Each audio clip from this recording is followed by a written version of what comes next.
Dear future generations, I think I speak for the rest of us when I say, sorry. Sorry we left you with our mess of a planet. Sorry that we were too caught up in our own doings to do something. Sorry we listened to people who made excuses to do nothing. I hope you forgive us. We just didn't realize how special the earth was. Like a marriage gone wrong, we didn't know what we had until it was gone. For example, I'm guessing you probably know it as the Amazon desert, right? Well, believe it or not, it was once called the Amazon rainforest, and there were billions of trees there, all of them gorgeous, and... Oh, you don't know much about trees, do you?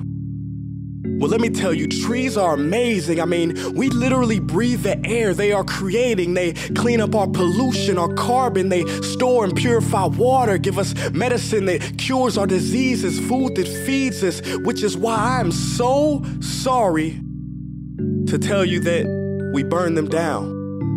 Cut them down with brutal machines, horrific, at a rate of 40 football fields every minute. That's 50% of all the trees in the world gone in the last 100 years. Why? For this. And that wouldn't make me so sad if it weren't so many pictures of leaves on it. You know, when I was a child, I read how the Native Americans had such consideration for the planet that they felt responsible for how they left the land for the next 7 generations. Which brings me great sorrow, because most of us today don't even care about tomorrow.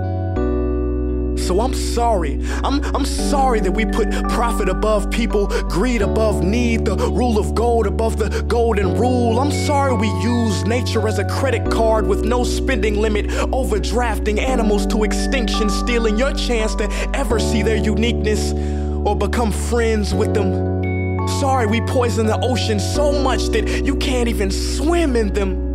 But most of all, I'm sorry about our mindset, 'cause we had the nerve to call this destruction progress.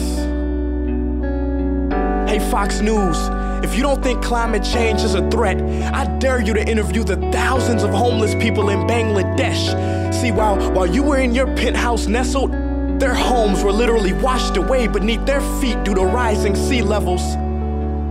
And Sarah Palin, you said that you love the smell of fossil fuels.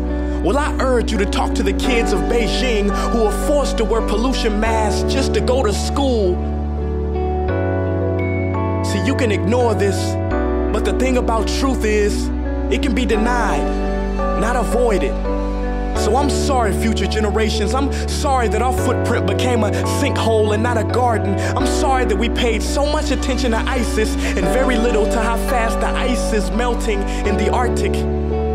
I'm sorry we doomed you, and I'm sorry we couldn't find another planet in time to move to. You know what? Cut the beat. I'm not sorry. This future, I do not accept it, because an error does not become a mistake until you refuse to correct it. We can redirect this. How? Let me suggest that if a farmer sees a tree that is unhealthy, they don't look at the branches to diagnose it, they look at the root. So like that farmer, we must look at the root, and not to the branches of government, not to the politicians run by corporations. We are the root, we are the foundation. This generation, it is up to us to take care of this planet. It is our only home. We must globally warm our hearts and change the climate of our souls and realize that we are not apart from nature, we are a part of nature. And to betray nature is to betray us. To save nature is to save us. Because whatever you're fighting for, racism or poverty, feminism, gay rights, or any type of equality, it won't matter in the least. Because if we don't all work together to save the environment, we will be equally extinct. Sorry.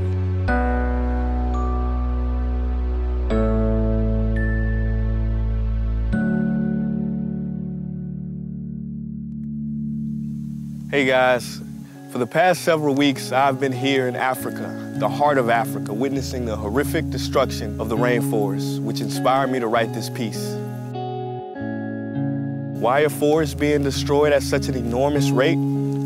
For this, Today we live in a world where destroying trees makes you money. So what can we, normal people, do about it? One way to directly fight the destruction is to stand for trees.